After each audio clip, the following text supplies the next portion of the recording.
Halo sahabatku. Selamat datang kembali di channel Cerita Momo. Apa kabar kalian hari ini? Semoga sehat selalu dan rezekinya lancar ya. Sahabatku, pernah nggak sih kalian merasa diremehkan habis-habisan oleh keluarga sendiri, padahal kuncinya ada di tangan kalian? Cerita kali ini benar-benar bakal bikin emosi kalian campur aduk. Bayangkan, seorang istri yang tulus ingin menolong bisnis suami, malah dihina miskin, bodoh, dan disebut benalu oleh mertua dan iparnya. Tapi, jangan emosi dulu. Karena 10 menit kemudian, senyum mereka bakal hilang saat tahu siapa wanita yang mereka hina itu sebenarnya. Nah, sebelum kita masuk ke drama pembalasan dendam yang super memuaskan ini, Momi mau ajak kalian absen dulu nih. Yuk, tekan tombol like dan subscribe-nya sekarang juga biar nggak ketinggalan cerita seru lainnya. Terus, ramaikan kolom komentar di bawah ya. Tuliskan nama panggilan kalian, asal kota, dan ketik kata, hadir. Aku pengen tahu nih, sahabat setia Cerita Momo hari ini paling jauh dari kota mana aja? Sudah siap melihat mertua sombong kena mental? Oke, atur posisi duduk yang nyaman, dan mari kita mulai ceritanya. Suara piring yang diletakkan sedikit keras ke atas meja makan membuat Putri tersentak kaget. Ia buru-buru menundukkan wajahnya, menghindari tatapan tajam wanita parubaya yang duduk di kursi utama itu. Bu Ningsih menatap hidangan di depannya dengan pandangan menghina. Hanya ada sayur asem, sambal terasi, ikan asin, dan tempe goreng. Jauh dari standar kemewahan yang selalu ia agung-agungkan. "Ini apa, Putri?" tanya Bu Ningsih dengan nada dingin yang menusuk. "Kamu pikir kita ini keluarga susah? Kenapa makannya beginian? Mana daging rendang yang ibu minta kemarin?" Putri meremas ujung daster pudar yang dipakainya. "Maaf, Bu. Uang belanja dari Mas Awis sudah menipis. Putri harus berhemat supaya cukup sampai akhir bulan," jawabnya pelan. "Alasan?" sambar Saskia, adik ipar Putri yang baru saja keluar dari kamar sambil sibuk memoles kutek di kukunya. "Bilang saja kamu males masak yang ribet-ribet. Atau jangan-jangan uang belanja dari Mas Awis, kamu korupsi buat beli bedak murahanmu itu?" "Demi Allah, tidak, Sas. Aku tidak pernah mengambil sepeser pun," bantah Putri. Namun bantahannya hanya disambut dengusan sinis dari Saskia. Bu Ningsih menggeser piringnya dengan kasar, membuat kuah sayur sedikit tumpah. "Sudahlah. Hilang selera makan ibu. Kamu ini memang tidak berguna. Sudah numpang hidup di sini, tidak bawa harta apa-apa, masak yang benar saja tidak becus. Heran kenapa Awis bisa kepincut sama perempuan kampungan sepertimu." Putri hanya diam, menelan ludah yang terasa pahit. Hatinya nyeri, tapi ia sudah terbiasa. Tidak ada gunanya melawan. Di mata mertua dan iparnya, ia hanyalah istri tidak tahu diuntung yang beruntung dinikahi Awis, putra kebanggaan keluarga yang menjabat sebagai direktur perusahaan furnitur warisan mendiang ayahnya. Padahal, jika mereka tahu kenyataannya, mungkin Bu Ningsih akan sujud di kaki Putri saat ini juga.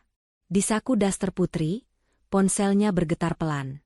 Sebuah notifikasi masuk dari Pak Hadi, asisten pribadinya. "Bu Putri, dana sumbangan 2 miliar untuk panti asuhan di pinggiran kota sudah saya transfer sesuai instruksi Ibu. Laporan keuangan grup Raja Wali bulan ini juga sudah saya kirim ke email rahasia Ibu. Surplus 300%. Putri melirik sekilas ke layar ponselnya yang retak, lalu tersenyum tipis. Sangat tipis hingga tak ada yang menyadari. Di rumah ini, ia dihina karena tidak mampu membeli daging rendang. Padahal di luar sana, tanda tangannya bernilai miliaran rupiah. Ia adalah pemilik tunggal grup Raja Wali, raksasa investasi yang sedang ditakuti para pebisnis. Namun, Putri memilih menyembunyikan identitasnya demi menguji ketulusan cinta Awis dan keluarganya. Dan sejauh ini, hasilnya mengecewakan. "Kenapa senyum-senyum sendiri? Gila kamu?" tegur Saskia ketus. Belum sempat Putri menjawab, suara mobil terdengar memasuki halaman rumah. Itu mobil Awis. Namun, tidak seperti biasanya, suara deru mesin itu terdengar kasar, seolah pengemudinya sedang melampiaskan amarah pada pedal gas. Pintu depan terbuka. Awis masuk dengan wajah kusut, dasinya sudah longgar, dan rambutnya acak-acakan. Ia melempar tas kerjanya ke sofa ruang tamu, tanpa bicara sepatah kata pun. "Mas Awis sudah pulang?" Putri bergegas menyambut suaminya, hendak mencium tangan. Mau dibuatkan teh hangat, Mas? Awis menepis tangan Putri pelan, tapi cukup menyakitkan. Gak usah. Aku lagi pusing. Jangan ganggu, ucapnya ketus sambil berjalan menuju meja makan. Bu Ningsih langsung mengubah ekspresinya menjadi cemas. Ia menghampiri putra kesayangannya itu. Kenapa? Wis? Kok mukanya ditekuk begitu? Ada masalah di kantor? Awis menghela napas panjang, lalu menghempaskan tubuhnya ke kursi. Hancur, Bu. Semuanya hancur. Supplier kayu utama kita memutus kontrak sepihak karena kita nunggak bayar 3 bulan. Sekarang produksi berhenti total. Kalau minggu depan kita tidak bisa kirim pesanan ke klien, kita kena denda penalti ratusan juta. Astaga, pekik Saskia. Terus gimana, Mas? Gajiku bulan ini aman kan? Aku udah pesan tas branded loh, Mas. Masa dibatalin? Kamu ini, bentak Awis, membuat Saskia terlonjak kaget. Ini pertama kalinya Awis membentak adiknya. Pikirkan perusahaan. Kita butuh dana segar minimal 50 miliar untuk menutupi semua utang dan memutar roda produksi lagi. Bank sudah menolak pengajuan kredit kita karena jaminan aset sudah habis. Wajah Bu Ningsih memucat. 50 miliar? Dari mana kita dapat uang sebanyak itu? Wis, rumah ini jangan sampai dijual ya. Ibu tidak mau pindah ke kontrakan. Aku juga bingung, Bu. Awis memijat pelipisnya. Satu-satunya harapan cuma investor. Tapi siapa yang mau investasi ke perusahaan yang nyaris bangkrut begini? Melihat kepanikan itu, Putri memberanikan diri mendekat. Ia meletakkan segelas air putih di depan Awis. Mas, diminum dulu. Tenangkan pikiranmu. Siapa tahu ada jalan keluar lain. Mungkin, kita bisa coba efisiensi dulu, atau jual aset yang tidak produktif. Bu Ningsih langsung melotot. Kamu diam saja. Tahu apa kamu soal bisnis? Lulusan SD saja sok ngasih saran ke direktur. Urus saja dapurmu, jangan ikut campur urusan laki-laki. Iya tuh, sok tahu banget. Timpal Saskia. Mending kamu pijitin Mas Awis sana, biar ada gunanya dikit. Putri menatap Awis, berharap suaminya itu membelanya. Namun, Awis hanya diam, meneguk air putih itu tanpa menatap Putri sama sekali. Sikap diam Awis adalah luka terbesar bagi Putri. Suami yang dulu berjanji akan melindunginya, kini tak lebih dari boneka ibunya. Sudahlah, Bu, Sas. Jangan marahi Putri terus. Tambah pusing aku dengarnya. Gumam Awis lemah, tapi bukan nada pembelaan. Itu hanya nada orang yang lelah mendengar keributan. Ibu cuma kesal. Wis. Istrimu ini tidak tahu diri. Suami lagi pusing mikirin miliaran rupiah, dia malah kasih saran gak bermutu. Gerutu Bu Ningsih. Dengar ya, Wis. Ibu dengar kabar burung? Katanya grup Raja Wali lagi cari perusahaan lokal untuk diakuisisi. Kenapa kamu tidak coba ajukan proposal ke sana? Mendengar nama perusahaannya disebut, Putri sedikit terkejut, namun ia segera menguasai diri. Ia kembali menyibukkan diri membereskan piring kotor, sambil memasang telinga lebar-lebar. Grup Raja Wali, mata Awis sedikit berbinar, lalu kembali redup. Ah, mustahil, Bu. Mereka itu raksasa. CEO-nya misterius dan terkenal sadis kalau seleksi partner bisnis. Perusahaan kita yang sedang sakit, begini mana mungkin dilirik. Dicoba dulu dong, Mas. Seru Saskia bersemangat. Kalau kita berhasil gaet grup Raja Wali, derajat keluarga kita bakal naik lagi. Nanti Saskia yang bantu bikin proposalnya deh. Saskia kan jago kalau soal melobi. Putri menahan tawa getir dalam hati. Saskia? Melobi? Membuat laporan kas kecil saja adiknya itu sering salah hitung. Tapi Putri memilih bungkam. Ia ingin melihat sejauh mana kesombongan mereka akan membawa keluarga ini. Ya sudah. Putus Awis akhirnya. Besok aku coba kontak orang dalam di sana. Doakan saja, Bu. Ini harapan terakhir kita. Pasti Ibu doakan, Nak. Ibu yakin kamu bisa. Kamu kan pintar, turunan almarhum Bapak. Puji Bu Ningsih sambil mengelus punggung Awis, lalu melirik sinis ke arah Putri yang sedang mencuci piring di dapur. Beda sama yang di sana itu. Bisanya cuma ngabisin beras. Air mata Putri menetes satu, jatuh ke dalam busa sabun. Baiklah, batin Putri. Kalian menginginkan grup Raja Wali? Aku akan memberikannya. Tapi ingat, setiap keinginan ada harganya. Malam itu, saat semua orang sudah terlelap, Putri diam-diam mengirim pesan singkat kepada Pak Hadi. Besok, terima proposal dari perusahaan furnitur Cipta Karya. Jadwalkan pertemuan minggu depan. Aku ingin melihat pertunjukan sirkus mereka secara langsung. Balasan Pak Hadi datang secepat kilat. Siap, Bu Direktur. Sesuai perintah. Putri meletakkan ponselnya dan menatap langit-langit kamar yang suram. Di sampingnya, Awis tidur memunggunginya. Tidak ada ucapan selamat malam, tidak ada pelukan. Hanya ada dengkuran halus dari pria yang perlahan-lahan mulai ia pertanyakan kelayakannya. Permainan baru saja dimulai. Dan kali ini, Putri yang memegang kendali. Pagi itu, ketegangan di rumah Bu Ningsih terasa lebih pekat daripada kabut subuh. Awis mondar-mandir di ruang tengah sambil menelepon seseorang dengan nada tinggi, sementara Saskia sibuk mematut diri di depan cermin, mencoba berbagai macam blazer yang menurutnya paling modis untuk ke kantor. Saskia, kamu sudah siapkan laporan keuangan tahun lalu? Hari ini kita harus kirim draft awal ke perwakilan grup Raja Wali. Teriak Awis sambil mematikan panggilan teleponnya. Wajahnya merah pada menahan stres. Sudah, Mas. Ada di meja makan, dekat toples kerupuk. Jangan teriak-teriak kenapa sih? Bikin bedakku nggak rata aja, sahut Saskia santai, seolah nasib perusahaan yang di ujung tanduk bukanlah urusan besarnya. Putri yang sedang membereskan sisa sarapan melihat tumpukan berkas tebal tergeletak sembarangan di meja makan. Nalurinya sebagai seorang pebisnis ulung langsung bekerja. Tanpa sadar, tangannya tergerak untuk membuka halaman demi halaman laporan itu. Matanya yang tajam menyapu deretan angka dengan kecepatan kilat. Dalam hitungan detik, kening Putri berkerut. Ada yang tidak beres. Sangat tidak beres. Di kolom pengeluaran operasional divisi pemasaran, divisi yang dipimpin oleh Saskia, tercatat angka fantastis untuk pos, entertainment, akomodasi. Ratusan juta rupiah menguap setiap bulannya dengan keterangan yang samar. Sementara itu, grafik penjualan justru merosot tajam. Ini bukan sekadar kerugian bisnis biasa, ini kebocoran dana internal yang disengaja. Mas, panggil Putri pelan saat Awis mendekat ke meja makan untuk mengambil berkas itu. Awis menoleh cepat. Apalagi? Aku lagi buru-buru, Put. Jangan minta uang belanja dulu. Bukan soal uang, Mas. Putri menunjuk salah satu baris di laporan itu. Coba Mas lihat ini.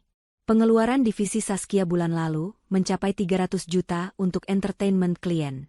Tapi di laporan penjualan, tidak ada satupun klien baru yang masuk bulan itu. Ini rasio yang sangat tidak sehat, Mas. Sepertinya ada kebocoran dana yang harus segera diaudit sebelum diserahkan ke investor. Awis terdiam sejenak, matanya mengikuti telunjuk Putri. Ia baru menyadari angka bengkak itu. Namun, belum sempat Awis mencerna ucapan istrinya, sebuah tangan dengan kuku yang dicat merah menyambar berkas tersebut dengan kasar. Heh, lancang banget kamu ya, bentak Saskia. Matanya melotot tajam ke arah Putri. Siapa suruh kamu baca-baca dokumen rahasia perusahaan? Kamu itu cuma istri rumah tangga, tugasmu cuma ngurus kasur sama dapur. Jangan sok jadi akuntan. Aku cuma mengingatkan, Sas, jawab Putri tenang, meski hatinya bergemuruh. Angka itu tidak masuk akal. Kalau investor melihat ini, mereka akan langsung menolak proposal Mas Awis. Cash flow perusahaan sedang pendarahan hebat di divisimu. Jaga mulutmu ya. Saskia makin nyalang. Itu dana buat lobi klien di hotel bintang 5. Kamu orang miskin mana ngerti caranya entertain orang kaya? Tahunya cuma makan tempe, ya jelas kaget lihat angka segitu. Keributan itu memancing Bu Ningsih keluar dari kamarnya. Ada apa ini ribut-ribut pagi-pagi? Bikin darah tinggi ibu kumat saja. Ini loh, Bu. Si Putri lancang banget mengaudit laporanku. Dia nuduh aku korupsi uang perusahaan. Padahal aku kerja keras banting tulang buat bantu Mas Awis. Adu Saskia dengan nada manja yang dibuat-buat, memutarbalikkan fakta. Bu Ningsih langsung menatap Putri dengan tatapan jijik. Ya ampun, Putri, Putri. Kamu itu sadar diri sedikit kenapa sih? Kamu itu lulusan apa? Kuliah saja tidak tamat karena orang tuamu tidak punya biaya. Kan? Sekarang berani-beraninya mengajari Saskia yang sarjana ekonomi. Tapi Bu, angkanya memang mencurigakan. Putri mencoba membela diri. Cukup, potong Bu Ningsih keras. Ia menoleh pada Awis. Wis, kamu dengar sendiri kan? Istrimu ini makin lama makin ngelunjak. Kemarin sok ngasih saran, sekarang malah memfitnah adikmu sendiri. Jangan-jangan dia iri sama kesuksesan Saskia. Awis tampak bimbang. Sejujurnya, ia juga merasa pengeluaran itu terlalu besar. Tapi melihat ibunya marah dan adiknya merajuk, keberaniannya menciut. Ia tidak mau menambah masalah di rumah saat kepalanya sudah mau pecah memikirkan utang. Sudahlah, Put, kata Awis akhirnya, suaranya dingin. Kamu tidak mengerti seluk-beluk operasional lapangan. Biaya lobi memang mahal. Jangan bikin suasana makin keruh. Saskia itu adikku, dia tidak mungkin merugikan perusahaan keluarganya sendiri. Saskia tersenyum penuh kemenangan sambil memeluk lengan ibunya. Dengar tuh. Mas Awis saja percaya sama aku. Kamu mending diam, urus tuh cucian numpuk di belakang. Putri menatap suaminya dengan tatapan nanar. Mas, aku bicara ini demi kebaikanmu. Grup Raja Wali itu sangat teliti. Auditor mereka tidak akan meloloskan laporan cacat seperti ini. Kalau Mas tetap nekat mengajukan ini, Mas akan dipermalukan. Diam, bentak Bu Ningsih. Kali ini sambil menggebrak meja makan hingga toples kerupuk bergetar. Kamu mendoakan suami kamu gagal? Istri macam apa kamu ini? Harusnya didukung, didoakan, bukan ditakut-takuti. Dasar pembawa sial. Minggir. Bikin sempit ruangan saja. Bu Ningsih mendorong bahu Putri, hingga wanita itu terhuyung mundur menabrak dinding. Awis menghela napas kasar, lalu mengambil tas kerjanya. Ayo, Sas, kita berangkat. Kita harus sampai kantor sebelum jam 8 untuk menyusun ulang presentasi. Bu, Awis berangkat dulu. Hati-hati, Nak. Jangan dengarkan omongan orang bodoh.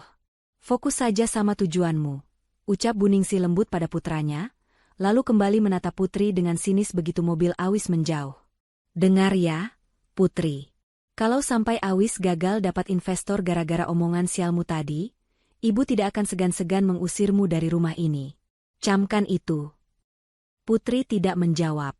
Ia hanya berdiri mematung sambil memegangi bahunya yang sakit bekas dorongan mertuanya. Ia menatap kepergian mobil suaminya dengan pandangan kosong. Baiklah, Mas Awis, bisik Putri lirih setelah bayangan mobil itu menghilang di tikungan. Kamu lebih memilih percaya pada kebohongan adikmu daripada kejujuran istrimu. Jangan salahkan aku kalau nanti kamu jatuh terjerembab. Putri merogoh saku dasternya, mengambil ponsel bututnya. Ia mengetik pesan cepat untuk Pak Hadi. Hadi, saat tim auditor Raja Wali memeriksa berkas cipta karya nanti, fokuskan pemeriksaan pada pos pengeluaran pemasaran. Bongkar semua bukti transaksi fiktif di sana. Tapi jangan tolak proposalnya dulu. Biarkan mereka merasa di atas angin sampai hari penandatanganan. Tak lama kemudian, balasan masuk. Dimengerti, Bu. Kami akan buat mereka merasa menang sebelum menjatuhkannya. Putri meletakkan ponselnya, lalu mengambil sapu. Ia kembali menyapu lantai seolah-olah tidak terjadi apa-apa, seolah-olah ia hanyalah menantu bodoh yang tidak tahu apa-apa. Namun di dalam hatinya, api pembalasan mulai menyala, menunggu waktu yang tepat untuk membakar habis kesombongan orang-orang yang telah menginjak harga dirinya. Suasana di kantor Cipta Karya pagi itu lebih mirip pasar yang rusuh daripada tempat kerja profesional. Beberapa pria berbadan tegap dengan seragam bertuliskan pihak leasing mondar-mandir menempelkan stiker merah besar bertuliskan, disita, pada mesin-mesin fotokopi, komputer, hingga beberapa kendaraan operasional di parkiran. Karyawan hanya bisa berbisik-bisik ketakutan di sudut ruangan, sementara Awis berdiri mematung di tengah kekacauan itu dengan wajah pucat pasi. Ponselnya terus berdering, panggilan dari vendor-vendor lain yang menagih pembayaran, namun tak satu pun berani ia angkat. Jantungnya serasa mau copot setiap kali melihat stiker merah baru ditempelkan. Pak Awis, kalau minggu depan angsuran pokok tidak masuk, kami terpaksa menyegel gedung ini, Ancam ketua tim eksekusi itu sebelum pergi meninggalkan tumpukan surat peringatan di meja resepsionis. Awis pulang ke rumah lebih awal hari itu, membawa aura keputusasaan yang begitu pekat. Begitu melihat mobil putranya masuk garasi di jam kerja, Bu Ningsih yang sedang bersantai menonton televisi langsung merasakan firasat buruk. "Kenapa pulang jam segini, Wis? Mukamu kok kayak mayat begitu?" tanya Bu Ningsih panik sambil memegang dada.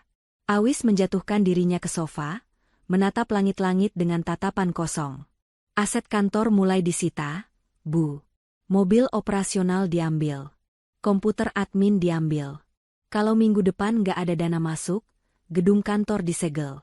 Kita habis, Bu. Habis." Mendengar itu, Bu Ningsih langsung lemas. Tubuhnya merosot di sandaran sofa, napasnya tersengal-sengal dramatis.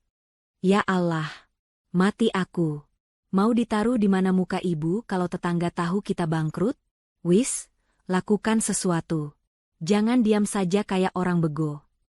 Putri yang mendengar keributan itu tergopoh-gopoh datang dari dapur membawa segelas teh hangat. "Mas, diminum dulu. Ibu juga, tenang dulu ya, nanti tensinya naik." "Jangan sok peduli kamu," sentak Bu Ningsih, menepis gelas yang disodorkan Putri hingga airnya tumpah membasahi karpet. "Ini semua gara-gara kamu bawa sial masuk rumah ini.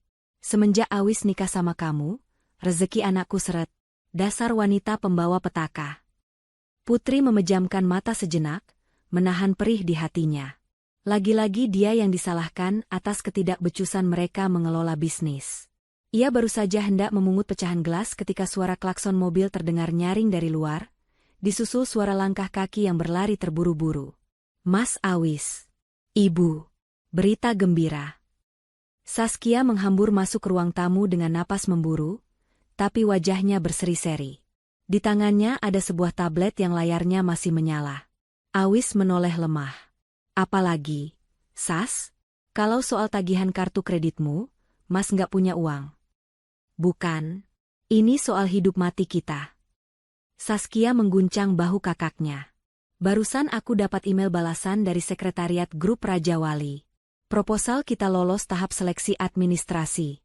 Mereka tertarik untuk due diligence dan kemungkinan besar akan menyuntikkan dana." Hening sejenak. Mata Awis yang tadinya redup mendadak terbelalak lebar. "Kak, kamu serius? Sas? Jangan bercanda. Lihat sendiri nih." Saskia menyodorkan tabletnya ke wajah Awis. "Mereka bilang profil bisnis kita punya potensi, dan CEO mereka sendiri yang akan meninjau langsung minggu depan." Bu Ningsih yang tadinya pura-pura mau pingsan mendadak duduk tegak. Wajahnya segar bugar seketika. "Alhamdulillah. Benarkan kata ibu? Doa ibu tembus ke langit. Grup Raja Wali itu kan perusahaan investasi nomor 1 sekarang. Kalau mereka masuk, bukan cuma utang lunas, kita bisa jadi konglomerat lagi." Awis membaca email itu berulang-ulang dengan tangan gemetar. "Gila, ini keajaiban. Padahal laporan keuangan kita berantakan. Kok bisa lolos ya?" "Ya karena aku yang bikin narasi proposalnya dong, Mas. Pintarkan aku," klaim Saskia dengan bangga, padahal ia hanya menyalin draft lama. CEO grup Raja Wali pasti orangnya visioner banget. Dia bisa lihat potensi emas di balik kesulitan kita. Beda banget sama orang-orang picik yang bisanya cuma nakut-nakutin. Sindir Saskia sambil melirik sinis ke arah Putri yang sedang mengepel tumpahan teh di lantai. Putri tetap menunduk, menyembunyikan senyum penuh arti di bibirnya. "Visioner?" batin Putri. "Bukan visioner, Saskia. Aku meloloskan kalian hanya untuk melihat seberapa tinggi kalian bisa terbang sebelum aku jatuhkan." "Ibu dengar, CEO grup Raja Wali itu wanita, ya?" tanya Bu Ningsih antusias, matanya berbinar membayangkan tumpukan uang. "Iya, Bu," katanya si wanita misterius, jarang tampil di publik, tapi tangannya dingin banget. Apa yang dia sentuh jadi emas. Jelas Saskia sok tahu. Pasti dia wanita berkelas, cantik, pintar, dan elegan. Nggak kayak. Saskia sengaja menggantung kalimatnya sambil menendang pelan kaki Putri yang sedang berjongkok di dekatnya. "Nggak kayak pembantu di rumah ini." "Jelas bedalah, Sas," cibir Bu Ningsih. "Wanita karir sekelas CEO Raja Wali itu pasti high class. Baunya saja pasti bau uang, bukan bau bawang. Duh, ibu jadi nggak sabar mau ketemu. Kita harus sambut dia sebaik mungkin. Jangan sampai bikin malu. Awis mengangguk mantap, semangatnya kembali membara. Benar, Bu. Kita harus renovasi kantor sedikit. Cat ulang lobi, ganti sofa tamu yang sudah sobek. Kita harus berikan kesan kalau cipta karya itu profesional. Tapi uangnya dari mana? Mas? Kas kan kosong, tanya Saskia. Gadaikan saja perhiasan ibu yang tersisa. Seru Buningsih tanpa ragu.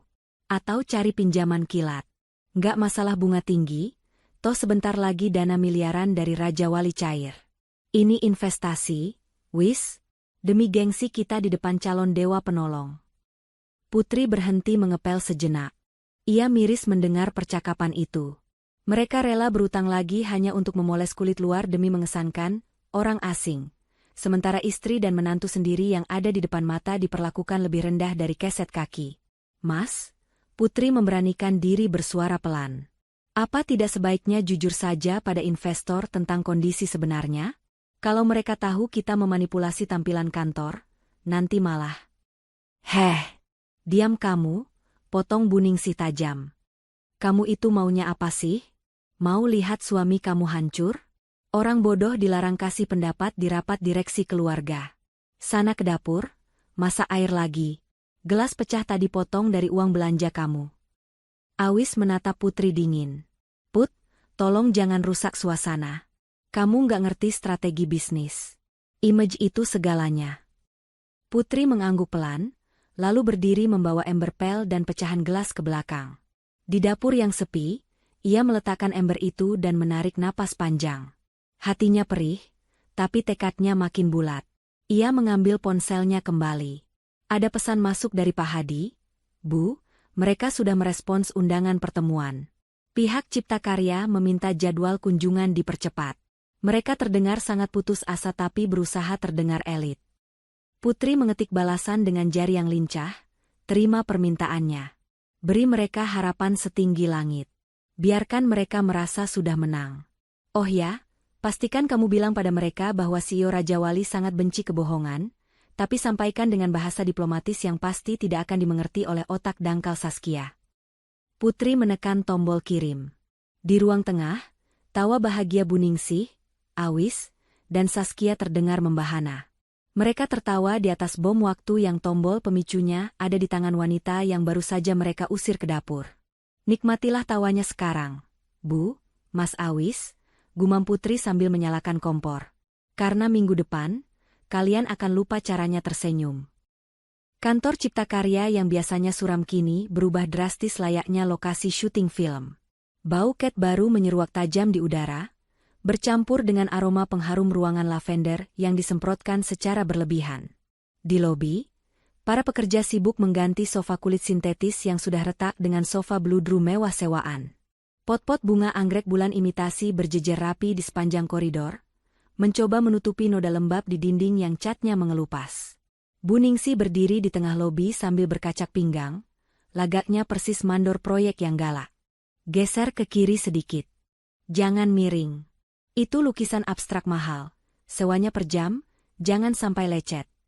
Teriak Buningsih pada dua orang pekerja yang sedang menggantung lukisan besar. Bu, ini uang sewa furnitur dan dekorasi sudah jatuh tempo besok loh. Uang dari hasil gadai kalung berlian ibu cuma cukup buat bayar tukang cat. Bisik Awis dengan wajah cemas. Keringat dingin mengucur di pelipisnya. Ia baru saja menandatangani surat utang baru dengan bunga mencekik dari seorang rentenir kenalan Saskia, demi menutupi biaya, make-over, kantor ini. CK, kamu ini bawel amat sih, wis? Buningsih mendecakkan lidah. Pikirkan hasil akhirnya. Begitu CEO Raja Wali masuk sini dan lihat kantor kita Bonafide, dia pasti langsung tanda tangan kontrak. Uang 50 miliar cair, utang-utang receh begini MAH lewat. Ini namanya branding, wis. Branding. Saskia muncul dari ruang rapat dengan senyum lebar, membawa beberapa lembar brosur catering. Bu, Mas, aku sudah pesan catering premium buat jamuan makan siang nanti. Menunya western semua, wagyu steak, salmon and croûte, sama dessertnya macaron dari Prancis. Biar kelihatan kelas kita internasional. Awis melotot. Saskia, itu kan mahal sekali. Kenapa nggak pesan nasi kotak restoran Padang saja yang paket VIP? Kas kita sudah minus. Sas? Ih, Mas Awis kampungan. Cibir Saskia. Masa investor kelas kakap dikasih rendang? Nanti dikira kita mau selamatan. Pokoknya harus western biar cocok sama lidah orang kaya. Tenang aja, tagihannya aku minta tempo 2 minggu. Kalau mereka nagih, bilang aja prosedur pencairan dana lagi diproses. Di sudut ruangan, Putri yang baru saja datang mengantarkan makan siang rantang untuk suaminya, hanya bisa menggelengkan kepala melihat tingkah pola mertua dan iparnya. Mereka sedang membangun istana pasir di tepi pantai yang sedang pasang. Megah, tapi rapuh. Putri berjalan mendekati Awis yang sedang memijat keningnya di pojok ruangan, menjauh dari hiruk-pikuk ibunya. Mas, makan dulu. Aku bawakan sayur lodeh kesukaanmu, ucap Putri lembut sambil menyodorkan rantang. Awis menatap rantang itu dengan tatapan kosong, lalu menatap wajah istrinya. Ada gurat kelelahan yang nyata di wajah tampan itu. Taruh saja di situ, Put, aku nggak nafsu makan. Putri tidak menyerah. Ia duduk di kursi sebelah Awis. Mas, apa Mas yakin dengan cara ini? Memoles kantor, menyewa barang mewah, menyajikan makanan mahal ini semua hanya topeng. Mas, kalau tim audit Raja Wali jeli, mereka akan tahu dalam 5 menit bahwa ini semua palsu. Awis menoleh tajam. Maksud kamu apa? Maksudku, Mas, Putri menatap lekat mata suaminya, mencoba menyalurkan sedikit keberanian. Kejujuran itu mata uang yang paling berharga di depan investor sejati. Bilang saja kondisi sebenarnya. Bahwa Cipta Karya punya potensi, punya sejarah bagus, tapi sedang stuck karena masalah cash flow. Investor yang baik akan menghargai transparansi itu, daripada disuguhi kemewahan palsu. Untuk sesaat, Awis tampak tertegun. Kata-kata Putri terdengar masuk akal. Hati kecilnya pun menjeritkan hal yang sama. Ia lelah berpura-pura kaya saat dompetnya kosong melompong. Namun, sebelum Awis sempat menjawab, suara melengking Bu Ningsih memecah momen itu. Heh, kamu ngomong apa lagi sama suami kamu? Mau ngeracunin pikiran Awis lagi? Bu Ningsih datang dengan langkah menghentak. Ia menatap rantang di meja dengan jijik. Bawa pulang makanan kampungan itu. Nanti bau terasi menyebar di kantor yang sudah wangi ini. Bikin malu kalau investor datang lebih awal. Bu, Putri cuma menyarankan supaya Mas Awis jujur. Jujur, jujur. Makan tuh jujur. Potong Bu Ningsih kasar. Dunia bisnis itu nggak senaif otak udangmu itu, Putri. Di sini yang dilihat itu casingnya dulu. Kalau casingnya gembel, siapa yang mau lihat isinya? Kamu pikir CEO Raja Wali mau investasi ke gubuk reot? Mikir. Saskia ikut nimbrung sambil mengipas-ngipas wajahnya dengan brosur catering. Tahu nih, Mbak Putri, mending Mbak pulang deh. Keberadaan Mbak di sini tuh ngerusak pemandangan estetik kantor. Nanti kalau ada tamu lihat istri direktur utama penampilannya lusuh begini, jatuh deh harga diri Mas Awis. Awis menunduk, menghindari tatapan Putri. Ia kembali memilih jalan yang mudah, jalan yang ditunjuk ibunya. Put, mending kamu pulang saja ya. Bawa lagi rantangnya. Nanti aku makan di rumah kalau sempat. Di sini lagi ribet, jangan nambah beban pikiran. Kalimat itu, jangan nambah beban pikiran, menghunjam dada Putri lebih dalam daripada makian Bu Ningsih. Istrinya, yang tulus peduli, dianggap beban. Sementara ibu dan adiknya yang menjerumuskannya ke lubang utang, dianggap penasihat emas. Putri bangkit berdiri, merapikan rantangnya dengan tenang. Wajahnya datar, tidak ada lagi air mata. Air matanya sudah kering untuk pria ini. Baik, Mas. Aku pulang. Semoga sandiwara kalian sukses, ucap Putri dingin. Saat berjalan keluar lobi, Putri sempat berpapasan dengan kurir bunga yang membawa papan bunga besar bertuliskan, "Selamat datang grup Raja Wali." Putri tersenyum sinis. Begitu sampai di luar gedung, Putri mengeluarkan ponsel keduanya yang canggih dari dalam tas belanja pasarnya. Ia menelepon Pak Hadi. Halo, Pak Hadi. Siap, Bu Putri. Ada instruksi? Tim advance yang akan datang besok untuk survei lokasi. pastikan mereka memeriksa semuanya secara detail. Cek label harga di bawah sofa, cek vendor catering yang belum dibayar, dan cek surat kepemilikan lukisan di dinding. Catat semuanya dalam laporan penilaian. Baik, Bu.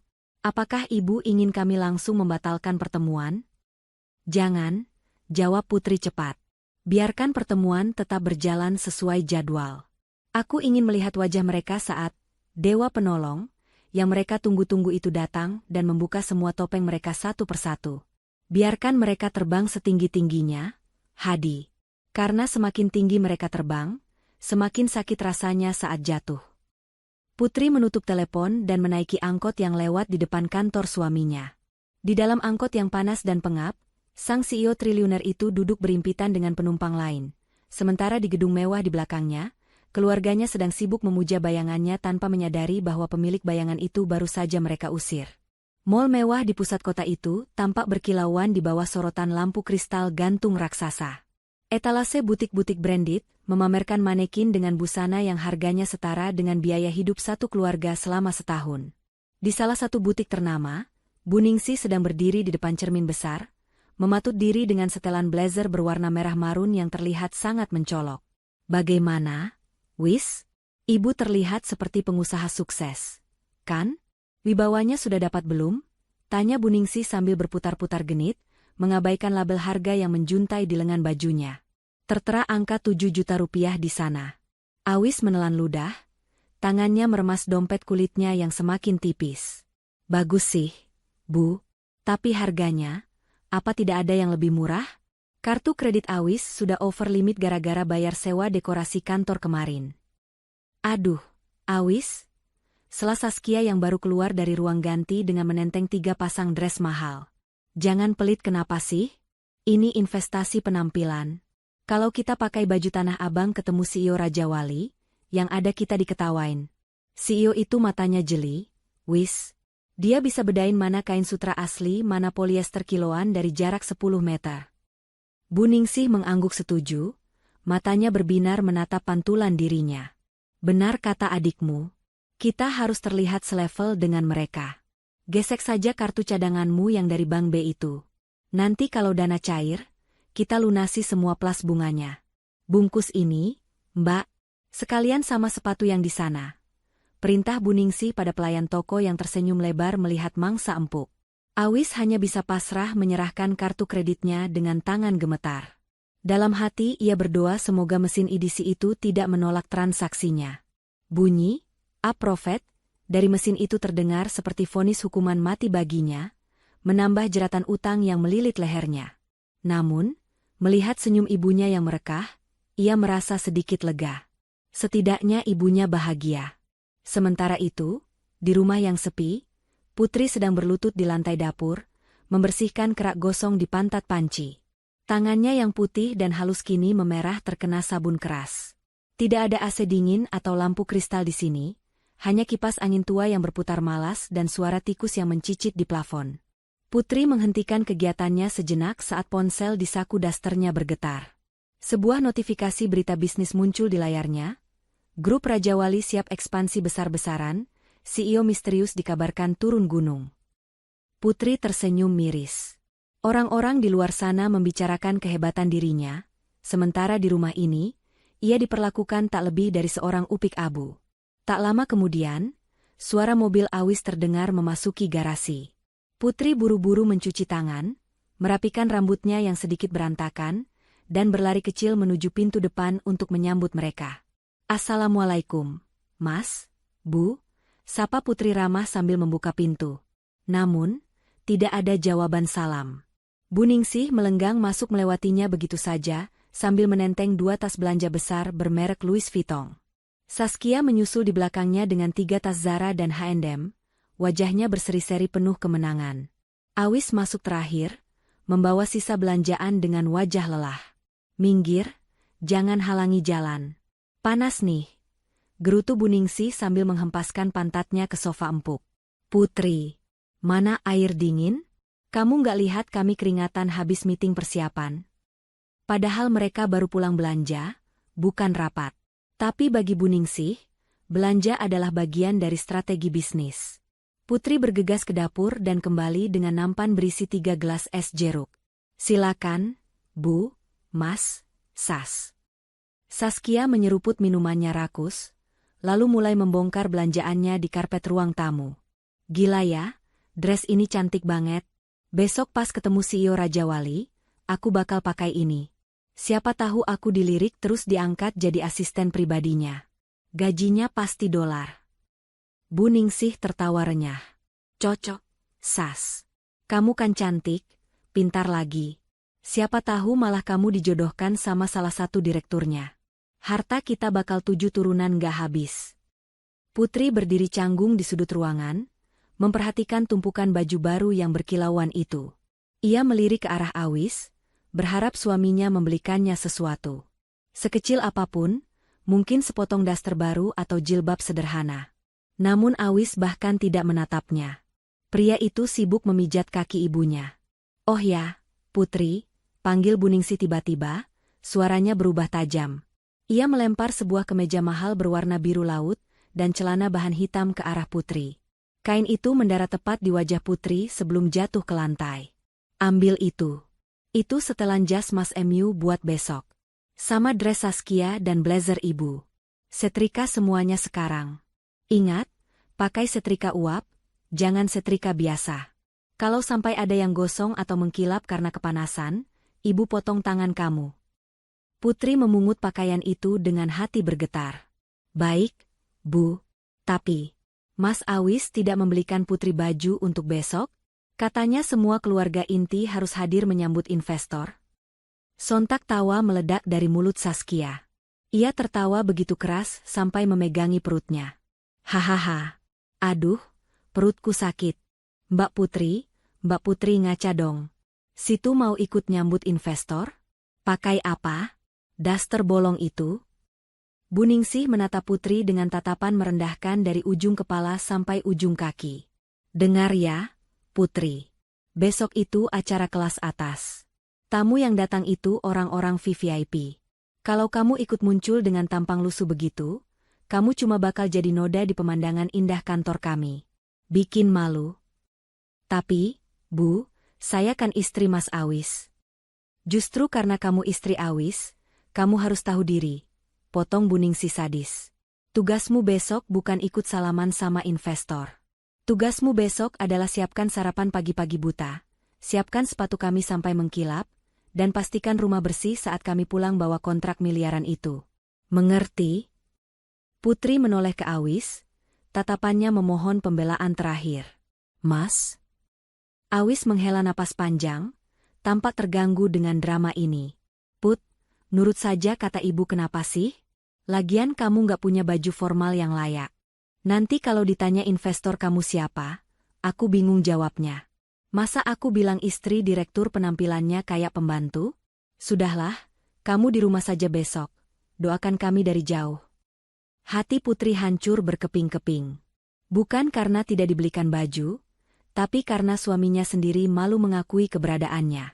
Di mata Awis, ia hanyalah aib yang harus disembunyikan. Baik, Mas. Saya mengerti, ucap Putri pelan, suaranya hampir tak terdengar. Ia memeluk tumpukan baju mahal itu erat-erat, lalu berbalik menuju ruang setrika di belakang. Air matanya tidak tumpah. Rasa sakit itu sudah melampaui ambang batas air mata, berubah menjadi dingin yang membeku di dada. Di ruang setrika yang sempit, Putri menyalakan setrika uap. Uap panas mendesis keluar, seolah mewakili amarah yang ia pendam. Ia meletakkan kemeja biru Awis di papan setrika. Kemeja seharga 3 juta rupiah, dibeli dengan uang utang, untuk dipakai suaminya bertemu dengan dirinya, sang pemilik uang. Putri mengelus kain halus itu. Mas Awis, bisiknya lirih pada kemeja kosong itu.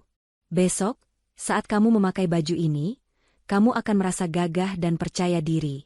Kamu akan merasa seperti raja. Tapi ingatlah, raja tanpa ratu yang bijaksana hanyalah seorang badut yang memakai mahkota. Ia beralih ke blazer merah milik Bu Ningsih. Dan ibu ingin terlihat seperti pengusaha sukses? Besok, aku akan pastikan ibu mendapatkan panggung yang ibu inginkan.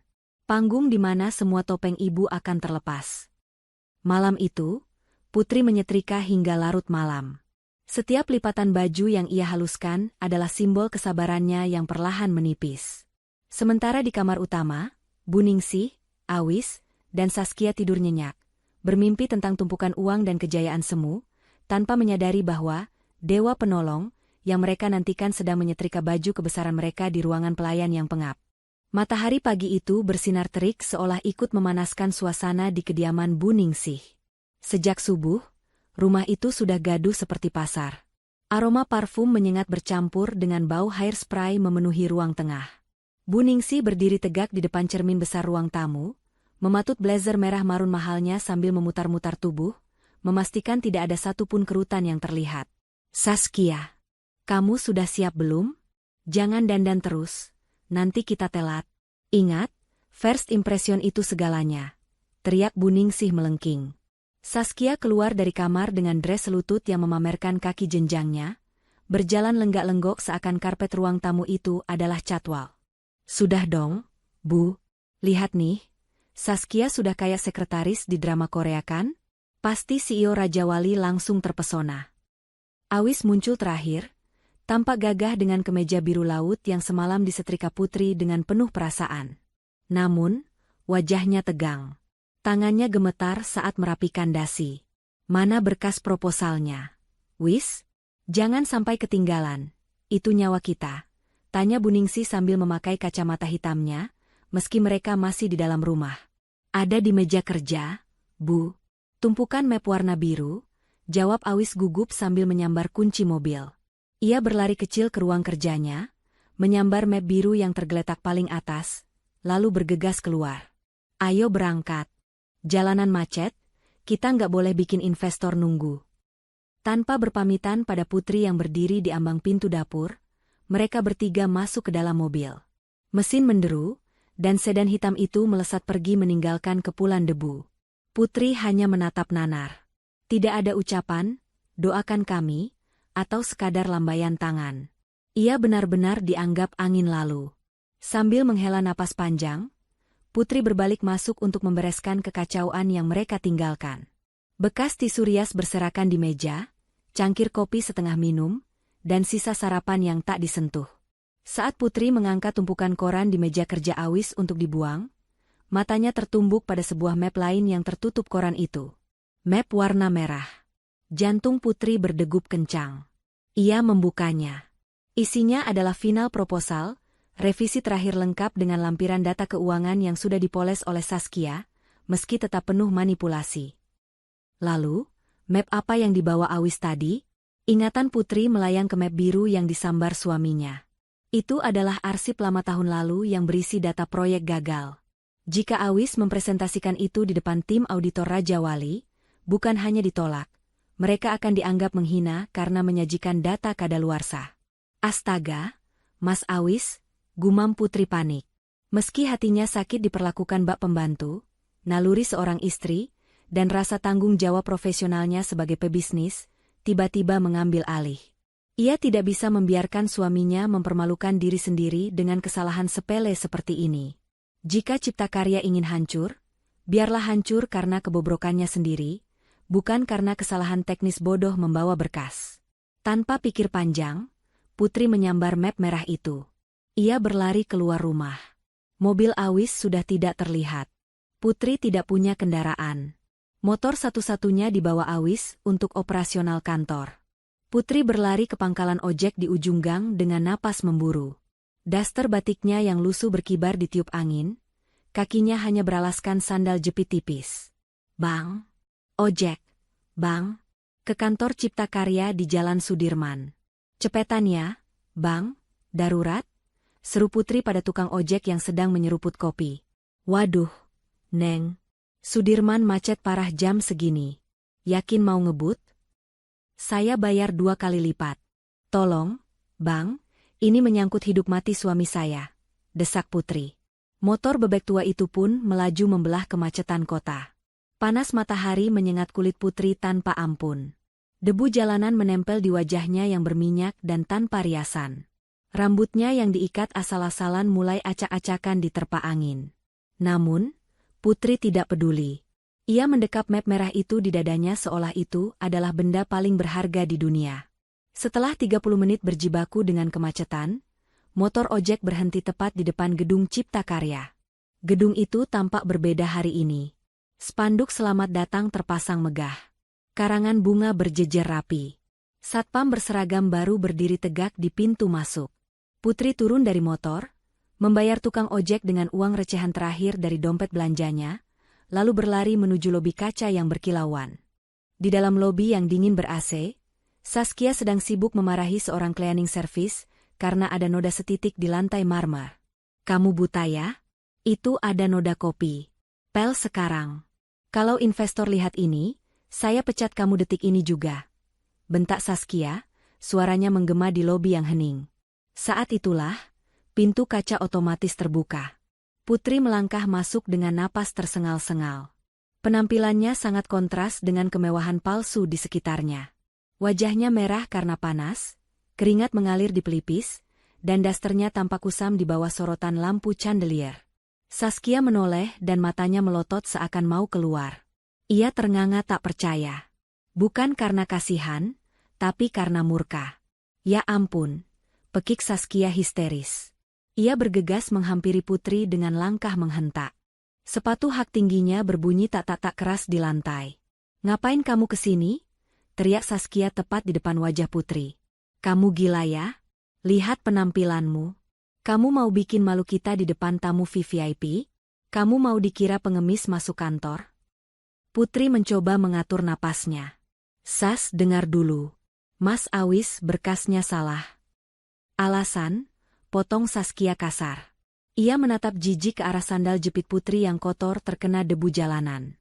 "Kamu pasti sengaja kan mau nyusul ke sini karena iri nggak diajak? Atau kamu mau minta uang belanja lagi? Dasar kampungan. Nggak tahu tempat." Keributan itu menarik perhatian beberapa staf kantor yang sedang bersiap. Mereka berbisik-bisik melihat istri bos mereka diperlakukan seperti itu. "Saskia, tolong panggil Mas Awis. Ini penting sekali." Putri menyodorkan map merah di tangannya. Mas Awis bawa map biru, itu arsip lama. "Ini yang benar. Kalau Mas Awis presentasi pakai yang biru, kalian bakal ditertawakan." Saskia menepis tangan Putri kasar, hingga map itu hampir jatuh. "Halah, sok tahu kamu. Mas Awis itu direktur, dia nggak mungkin salah. Kamu tuh yang cari-cari perhatian. Pulang sana. Bau matahari kamu bikin ruangan ini apek." "Tapi Sas." "Security!" teriak Saskia memanggil satpam, tidak mempedulikan penjelasan Putri. "Usir perempuan ini. Jangan sampai dia terlihat di area lobi saat rombongan grup Raja Wali datang. Seret dia ke pos belakang atau buang ke jalanan sekalian." Dua orang satpam mendekat dengan ragu.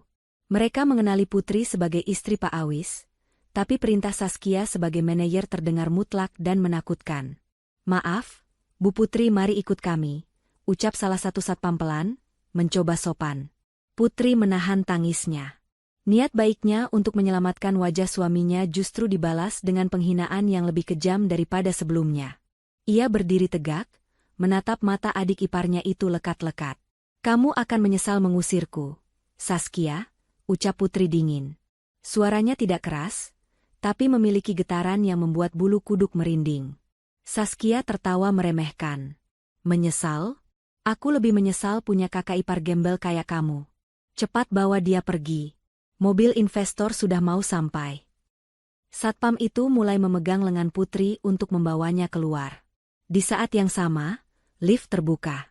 Bu Ningsih keluar dengan wajah panik karena mendengar keributan. "Ada apa ini ribut-ribut? Suara kalian kedengaran sampai ruang rapat." Bu Ningsih melihat Putri dan matanya menyipit tajam. "Astaga, Putri, kenapa wabah penyakit ini ada di sini?" Putri menatap ibu mertuanya. "Bu, saya mengantar berkas Mas Awis yang tertinggal." Belum selesai Putri bicara, sebuah tamparan keras mendarat di pipinya. Plah! Suara tamparan itu menggema di seluruh lobi, menghentikan aktivitas semua orang. Pipi Putri terasa panas dan perih seketika. "Dasar wanita pembawa sial," desis Bu Ningsih dengan wajah merah padam karena amarah. "Kamu mau menyabotase hari besar anakku ya? Kamu sengaja datang compang-camping begini biar investor ilfeel lihat keluarga kita? Iblis apa yang merasuki kamu? Hah? Putri memegangi pipinya yang memerah. Rasa sakit fisik itu tidak sebanding dengan rasa sakit di hatinya yang kini telah hancur lebur menjadi debu. Batas kesabarannya telah putus. Detik ini juga. Keluar kamu, bentak Buningsih, menunjuk pintu keluar dengan jari gemetar. Usir benalu tak berguna ini. Jangan biarkan dia menginjakkan kaki di sini lagi. Putri mundur selangkah. Ia tidak menangis. Matanya kini kering dan dingin seperti es.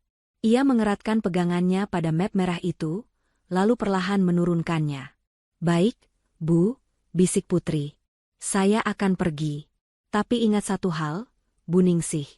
Orang yang Ibu sebut benalu ini, mungkin adalah satu-satunya orang yang bisa menyelamatkan leher Ibu hari ini. Omong kosong. Pergi. Putri membalikkan badan dan berjalan keluar lobi dengan langkah tertatih. Ia didorong kasar oleh satpam, hingga terjerembab ke aspal panas di depan gedung. Lututnya berdarah. Dari kejauhan, iring-iringan mobil mewah berwarna hitam doff dengan plat nomor khusus mulai terlihat mendekat. Bendera kecil berlambang, grup Raja Wali, berkibar di kap mesin mobil paling depan. Buningsih dan Saskia di dalam lobi langsung panik merapikan rambut dan baju mereka, melupakan Putri yang baru saja mereka buang. Mereka memasang senyum palsu termanis mereka, bersiap menyambut Dewa Penolong. Di luar, Putri bangkit berdiri. Ia membersihkan lututnya yang luka, menatap iring-iringan mobil itu, lalu mengambil ponsel dari saku dasternya. Ia menekan tombol panggil. Halo, Pak Hadi. Siap, Bu. Kami sudah hampir sampai di lobi. Apakah Ibu sudah di posisi? Jalankan rencana B. Suara Putri terdengar begitu dingin dan berwibawa, kontras dengan penampilannya yang berantakan. Saya tidak akan masuk lewat pintu belakang. Saya akan masuk lewat pintu utama, tepat setelah kalian tiba. Dan Hadi, pastikan pengawal tidak membiarkan siapapun menyentuh saya kali ini. Mengerti, Bu? Kami siap. Putri mematikan telepon. Ia berdiri tegak di pinggir jalan, membiarkan rombongan mobilnya sendiri melewatinya. Ia melihat Buningsih dan Saskia membungkuk hormat menyambut mobil kosong itu. Senyum tipis tersungging di bibir Putri. Nikmatilah 10 menit terakhir kejayaan kalian, batinnya. Karena setelah ini, akulah yang akan tertawa. Mobil mewah jenis Alphard berwarna hitam doff itu berhenti dengan mulus tepat di depan lobi Cipta Karya. Ajudan berseragam safari turun lebih dulu, membuka pintu penumpang dengan gerakan sigap dan terlatih. Udara di sekitar lobi terasa membeku sejenak, menahan napas menyambut sosok yang dianggap sebagai juru selamat. Buningsih, Saskia, dan Awi sudah berdiri berjajar rapi bak prajurit menyambut komandan. Senyum mereka merekah lebar, dipaksakan hingga pipi terasa kaku. Senyum yang lebar. Jangan kelihatan gugup. Desis Buningsih tanpa menggerakkan bibirnya, matanya terpaku pada pintu mobil yang terbuka perlahan. Dari balik pintu mobil, turunlah seorang pria parubaya dengan setelan jas abu-abu metalik yang sangat rapi. Wajahnya tegas, rambutnya disisir klimis tanpa celah. Itu adalah Pak Hadi, orang kepercayaan Putri yang selama ini hanya dikenal dunia luar sebagai tangan kanan CEO Raja Wali. Sementara itu, hanya berjarak 5 meter dari karpet merah yang digelar dadakan, Putri masih berusaha berdiri tegak. Lututnya yang lecet perih terkena debu. 2 orang satpam yang tadi menyeretnya kini berdiri menghalanginya, berusaha menutupi tubuh Putri agar tidak terlihat oleh tamu agung. Jangan bergerak, Bu. Nanti kami kena marah Buningsih kalau Ibu kelihatan. Bisik salah satu satpam dengan nada kasihan namun takut. Putri tidak menjawab. Ia hanya menatap celah di antara tubuh satpam itu. Matanya terkunci pada satu sosok, Awis. Suaminya itu berdiri gagah di samping ibunya. Awis sempat menoleh sekilas, matanya bertemu dengan mata Putri yang basah dan lututnya yang berdarah. Ada jeda 1 detik di mana Putri berharap, sangat berharap, suaminya akan lari menghampirinya dan menolongnya. Namun, Awis memutus kontak mata itu. Ia membuang muka, kembali menatap Pak Hadi, dan memperbaiki letak dasinya. Ia memilih gengsi daripada istrinya. Detik itu juga, sisa-sisa cinta di hati Putri menguap tanpa sisa. digantikan oleh kekosongan yang dingin. "Selamat datang di Cipta Karya, Bapak," sambut Bu Ningsih dengan suara yang dibuat selembut mungkin, membungkuk hormat hampir 90 derajat. "Sebuah kehormatan luar biasa bagi kami." Pak Hadi mengangguk singkat, wajahnya datar tanpa ekspresi. Matanya yang tajam menyapu sekeliling lobi yang penuh dekorasi bunga palsu, lalu pandangannya menembus kaca lobi, menangkap bayangan samar di balik punggung satpam di luar sana. Rahangnya mengeras sekilas melihat bos besarnya diperlakukan seperti kriminal. Namun ia segera mengembalikan ekspresi profesionalnya. "Terima kasih atas sambutannya," suara Pak Hadi berat dan berwibawa. "Saya Hadi, perwakilan direksi grup Raja Wali. CEO kami sedang menerima telepon penting di mobil belakang, dan akan menyusul sebentar lagi." "Oh, Pak Hadi, mari silakan masuk. Kami sudah siapkan ruang VIP untuk Bapak dan Ibu CEO," ujar Saskia dengan nada genit, berusaha memamerkan dress mahalnya. "Saya Saskia, manajer pemasaran di sini. Kalau butuh apa-apa, Bapak bisa langsung panggil saya." Pak Hadi tidak menanggapi godaan murahan itu. Ia melangkah masuk lobi, diikuti oleh Bu Ningsih dan rombongannya yang terus mengekor seperti anak ayam. "Kantor kalian cukup meriah," komentar Pak Hadi datar sambil melirik lukisan abstrak yang miring di dinding. "Oh, tentu Pak. Kami baru saja melakukan rebranding total demi menyesuaikan standar dengan grup Raja Wali," jawab Bu Ningsih bangga, tidak menyadari nada sarkasme Pak Hadi. "Kami ingin menunjukkan bahwa Cipta Karya adalah perusahaan bonafide yang layak investasi." Tiba-tiba, Pak Hadi menghentikan langkahnya. Ia menunjuk ke arah pintu kaca depan, di mana para satpam masih terlihat sibuk menghalangi seseorang. "Maaf, ada keributan apa di luar sana? Sepertinya ada wanita yang terluka?" tanya Pak Hadi memancing. Wajah Bu Ningsih dan Saskia pucat seketika. Awis tampak gelisah dan mulai berkeringat dingin. "Ah, itu bukan siapa-siapa, Pak," sela Bu Ningsih cepat, tertawa gugup. "Itu cuma ada orang gila yang nyasar. Biasalah, Pak, daerah sini kadang banyak pengemis yang suka maksa minta sumbangan. Satpam kami sedang mengamankannya supaya tidak mengganggu kenyamanan Bapak." "Benar, Pak," tambah Saskia berapi-api. Wanita itu agak miring otaknya. Tadi dia masuk sini bikin onar, ngaku-ngaku kerabat direktur. Padahal lihat saja penampilannya, gembel begitu. Mana mungkin kami punya kerabat seperti itu, kan? Haha. Pak Hadi menatap Saskia dengan tatapan yang sulit diartikan. "Oh, jadi dia bukan siapa-siapa? Bukan keluarga?" "Bukan. Amit-amit jabang bayi," seru Bu Ningsih sambil mengetuk-ngetuk meja resepsionis. "Kami ini keluarga terhormat, Pak." Bibit bebet bobot jelas. "Nggak mungkin kenal sama gembel macam itu." "Tenang saja, Pak, sebentar lagi juga diusir jauh-jauh." Di balik pintu kaca, Putri mendengar semua itu. Meski suara mereka teredam, gerakan tubuh dan tawa menghina mereka sudah cukup menjelaskan semuanya. Mereka tidak hanya membuangnya, mereka menyangkal keberadaannya. Hati Putri yang tadinya hancur kini mulai membeku menjadi batu karang yang keras. Pak Hadi mengangguk pelan. Tangannya mengepal di dalam saku celana, menahan amarah yang meluap mendengar bosnya dihina sedemikian rupa. "Baiklah kalau begitu. Mari kita bicara bisnis." Mereka duduk di sofa beludru sewaan itu. Pelayan catering, yang belum dibayar, datang menyajikan wagyu steak yang sudah agak dingin. "Jadi, Pak Awis," Pak Hadi menatap Awis yang duduk tegang di ujung sofa.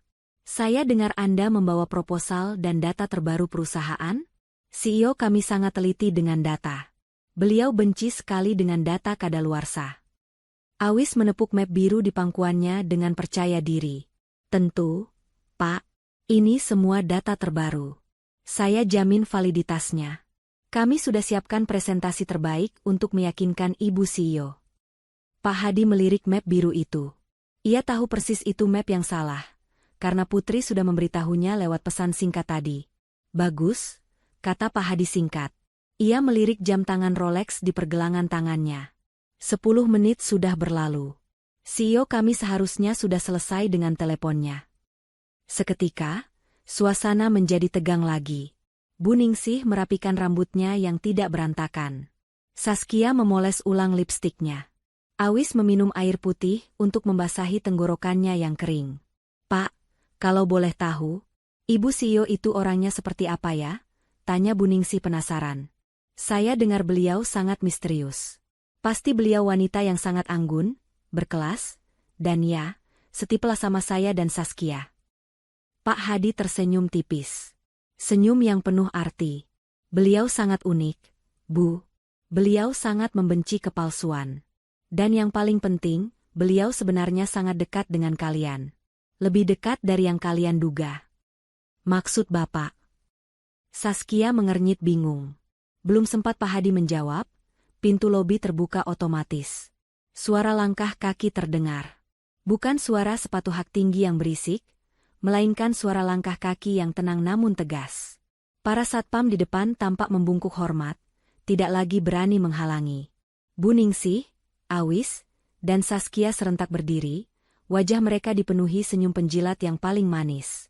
Mereka bersiap menyambut wanita sosialita dengan tas Hermes dan sepatu low boutin. Namun, senyum mereka perlahan luntur. Mata mereka membelalak tak percaya. Mulut Saskia terbuka lebar. Wajah Buningsih berubah horor.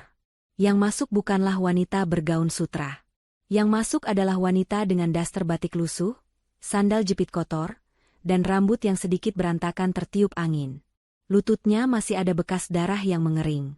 Namun, tatapannya tajam setajam mata elang, memancarkan aura kekuasaan yang membuat udara di ruangan itu terasa berat. Di belakang wanita itu, 4 orang bodyguard berbadan raksasa berjalan tegap, siap menghancurkan siapa saja yang berani menyentuhnya. Putri berjalan lurus melewati para staf yang bengong, menuju ke arah sofa VIP. Heh! Ngapain kamu masuk lagi? Pekik Buningsih, suaranya melengking karena kaget bercampur marah. Satpam. Tulia kalian? Kenapa gembel ini dibiarkan masuk? Usir dia. Jangan sampai dia mengotori pandangan CEO. Saskia maju selangkah, hendak mendorong Putri. Dasar nggak punya malu. Pergi nggak lo? Namun, sebelum tangan Saskia menyentuh Putri, salah satu bodyguard menepis tangan Saskia dengan kasar hingga gadis itu terhuyung mundur. Au! Sakit, jerit Saskia. Pak Hadi, lihat ini, orang gila ini bawa preman. Panggil polisi. Pak Hadi berdiri perlahan. Ia tidak menatap Buningsih ataupun Saskia. Ia berjalan mendekati Putri, lalu dengan gerakan yang sangat sopan dan penuh hormat, ia membungkukkan badannya di hadapan wanita berdaster itu. Selamat datang, Bu Direktur Utama, ucap Pak Hadi lantang, suaranya menggema di lobi yang sunyi senyap. Maaf saya terlambat menjemput Ibu di depan. Hening. Hening yang begitu mencekam hingga suara detak jantung Awis seolah bisa terdengar. Buningsih membeku dengan mulut terbuka. Saskia mematung dengan mata melotot. Awis menjatuhkan map biru di tangannya ke lantai. Brak! Putri menatap mereka satu persatu dengan wajah datar tanpa emosi. Ia kemudian duduk di kursi single paling mewah, kursi yang disiapkan khusus untuk CEO Raja Wali. Ia menyilangkan kakinya yang memakai sandal jepit, lalu menatap ibu mertuanya. Kenapa diam, Buningsih? Tanya Putri, suaranya tenang tapi menusuk tulang. Bukankah tadi ibu bilang ingin bertemu dengan CEO Raja Wali? Orang yang ibu sebut, selevel, dengan ibu. Putri merentangkan tangannya sedikit. Perkenalkan. Saya Putri. Pemilik tunggal grup Raja Wali, sekaligus, benalu, yang baru saja ibu buang ke jalanan. Hah? Apa? Kamu ngomong apa, Putri? Buningsih tertawa sumbang. Tawa yang terdengar canggung, seperti orang yang sedang tercekik tulang ikan. Matanya bergerak liar dari wajah Pak Hadi yang serius ke wajah Putri yang tenang, mencari tanda-tanda kamera tersembunyi di sudut ruangan. Ini lelucon macam apa? Kamu bayar berapa orang ini buat akting? Kamu mau bikin ibu jantungannya? Gak lucu. Saskia ikut tertawa, meski bibirnya gemetar hebat dan wajahnya mulai pucat. Iya, gila nih orang. Sumpah, Mbak Putri halu banget. Pak Hadi, Bapak jangan mau dibayar sama gembel ini buat ngerjain kami. Nggak etis tahu. Mana CEO aslinya? Panggil sekarang. Kami nggak punya waktu buat ngeladenin drama pembantu. Pak Hadi tidak bergeming sedikit pun. Wajahnya tetap datar sedingin tembok beton. Perlahan, ia merogoh saku jasnya, mengeluarkan sebuah kartu nama berwarna emas dengan tekstur embos yang mewah.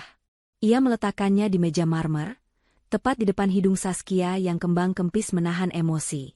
Tertera jelas di sana, Hadi Santoso, Personal Assistant to Mrs. Putri, CEO Raja Wali Group. Saya tidak pernah bercanda soal pekerjaan saya, Nona Saskia, jawab Pak Hadi dengan nada rendah yang mengintimidasi. Dan tolong jaga mulut Anda. Anda sedang berbicara dengan atasan saya, pemilik tunggal dari grup perusahaan yang Anda sembah-sembah dalam proposal Anda. Saskia terdiam. Mulutnya terkunci rapat seolah ada lem yang merekatkannya.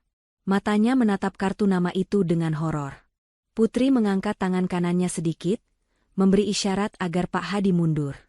Ia menatap lekat-lekat pada Buningsih yang kini wajahnya perlahan berubah dari merah pada menjadi sepucat mayat. Ibu bilang tadi daerah sini banyak orang gila yang suka mengaku-ngaku, kata Putri santai, jarinya mengetuk-ngetuk sandaran kursi kulit yang mahal itu. Sayangnya, orang gila itu sekarang sedang duduk di kursi kebesaran yang ibu siapkan dengan bunga-bunga norak ini. Kursi yang ibu bilang haram diduduki oleh sampah seperti saya.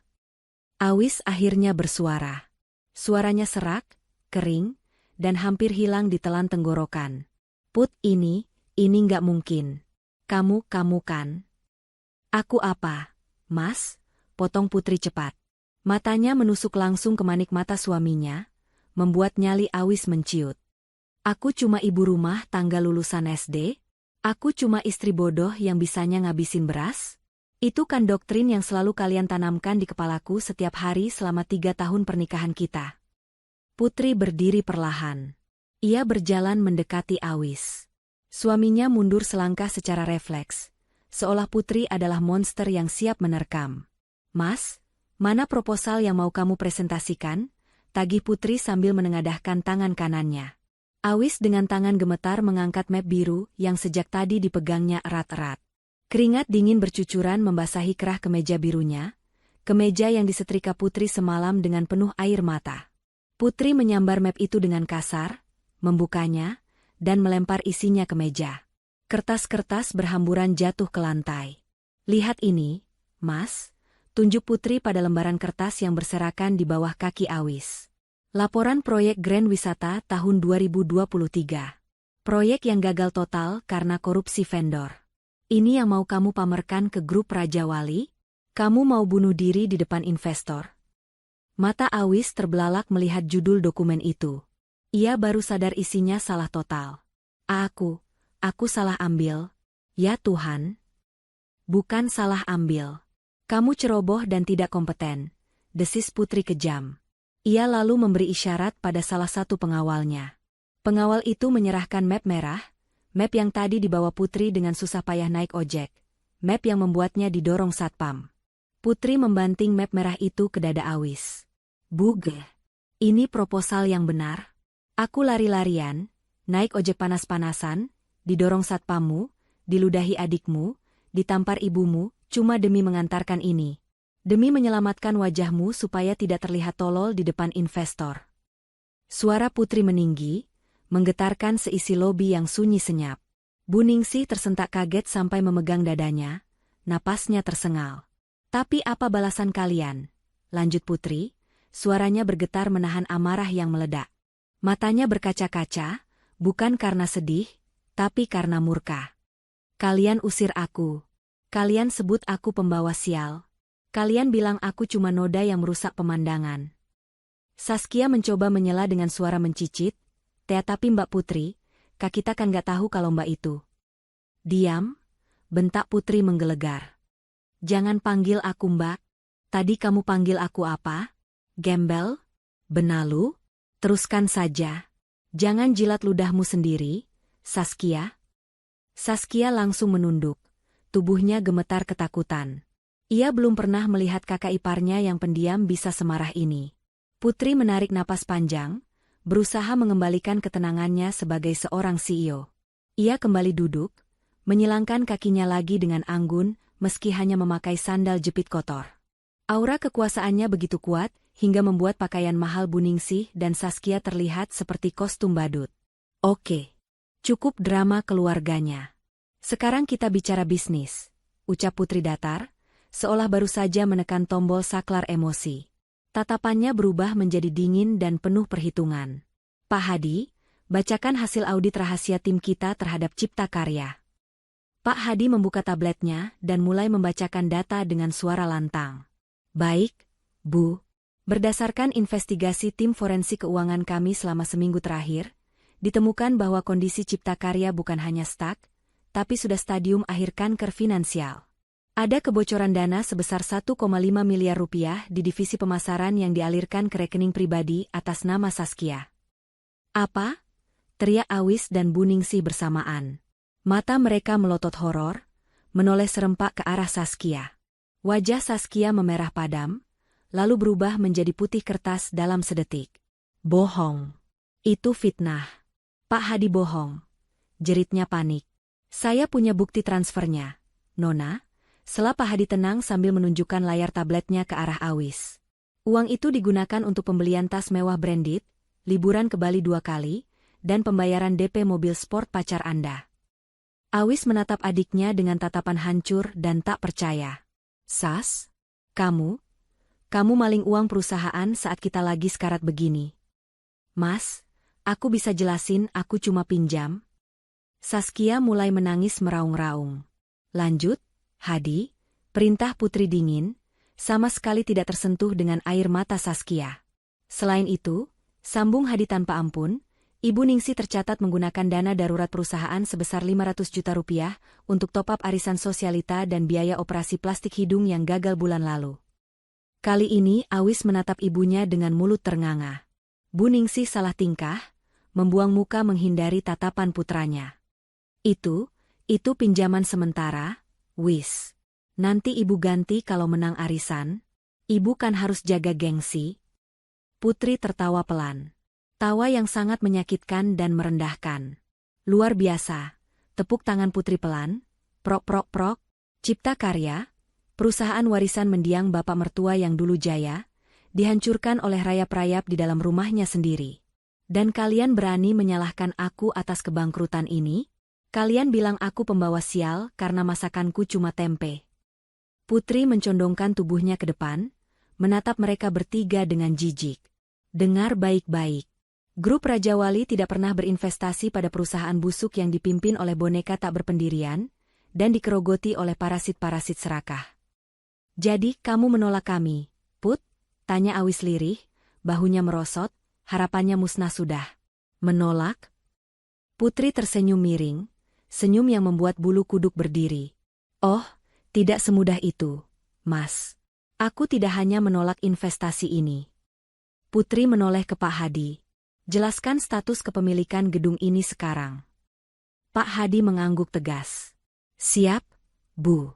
Per pagi ini jam 8 WIB, seluruh surat utang Cipta Karya di 3 bank berbeda telah di-take over lunas oleh Ibu Putri secara pribadi.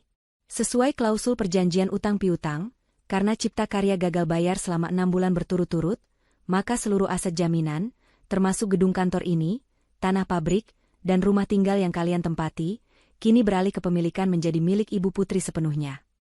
Kalimat itu bagaikan petir di siang bolong yang menyambar tepat di ubun-ubun Bu Ningsih. Tubuhnya goyah, kakinya lemas tak bertulang. Ia ambruk ke sofa, memegangi kepalanya yang pening hebat. Rumahku. Racau Bu Ningsih dengan mata kosong. Rumahku diambil mantu kurang ajar. Ralat, Bu, koreksi Putri tajam, memotong ratapan itu. Bukan diambil, tapi diselamatkan. Kalau bukan aku yang melunasi utang kalian ke bank pagi ini, besok rumah itu sudah ditempeli stiker sita oleh bank dan kalian akan tidur di gerobak sampah. Seharusnya ibu berterima kasih pada Benalu, ini karena sudah berbaik hati membeli utang busuk kalian. Putri berdiri tegak, merapikan dasternya yang kusut. Ia menatap sekeliling lobi kantor yang kini menjadi miliknya.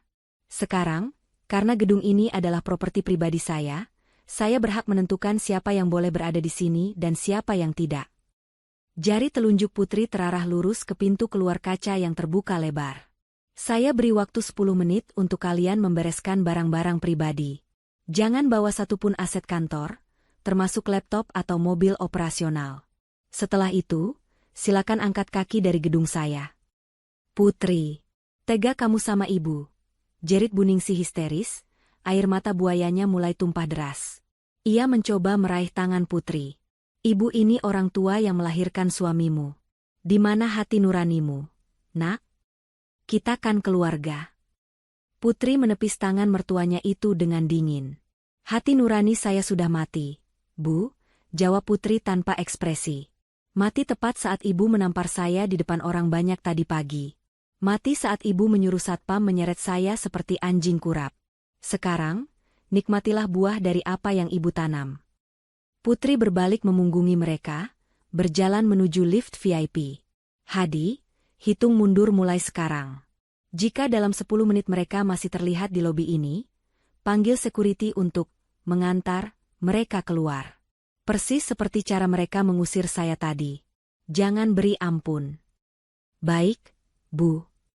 Di belakang punggung Putri, terdengar suara tangisan Saskia yang meraung-raung menyesali nasibnya, dan suara Buningsih yang memaki-maki sambil sesenggukan. Namun, di antara semua suara itu, kebisuan Awislah yang paling menyedihkan. Pria itu hanya diam, jatuh terduduk di lantai marmer yang dingin, menatap map merah di depannya dengan penyesalan yang terlambat. Sangat terlambat. Suasana di lobi Cipta Karya berubah menjadi arena penghakiman yang memalukan. Pak Hadi berdiri tegak sambil melihat jam tangannya, menghitung mundur detik demi detik sisa waktu kejayaan keluarga Awis. Para karyawan yang selama ini ditindas oleh arogansi Saskia dan Buningsih mulai berkumpul di pinggir koridor, menyaksikan drama itu dengan tatapan puas bercampur ngeri. Waktu tinggal 2 menit lagi, ucap Pak Hadi datar. Silakan letakkan semua barang elektronik, kunci mobil, dan dompet yang berisi kartu kredit perusahaan di meja resepsionis. Saskia memeluk tas tangan mewahnya erat-erat, wajahnya basah oleh air mata dan lunturan maskara. Enggak, ini tasku. Aku beli pakai uangku sendiri. Jangan ambil barang-barangku. Jeritnya histeris saat seorang petugas keamanan mendekat. Koreksi, Nona Saskia, potong Pak Hadi tajam. Tas itu dibeli menggunakan dana pemasaran bulan Maret. Kami punya bukti tagihannya. Itu aset perusahaan. Serahkan, atau kami laporkan sebagai tindakan pencurian sekarang juga. Tangan Saskia gemetar.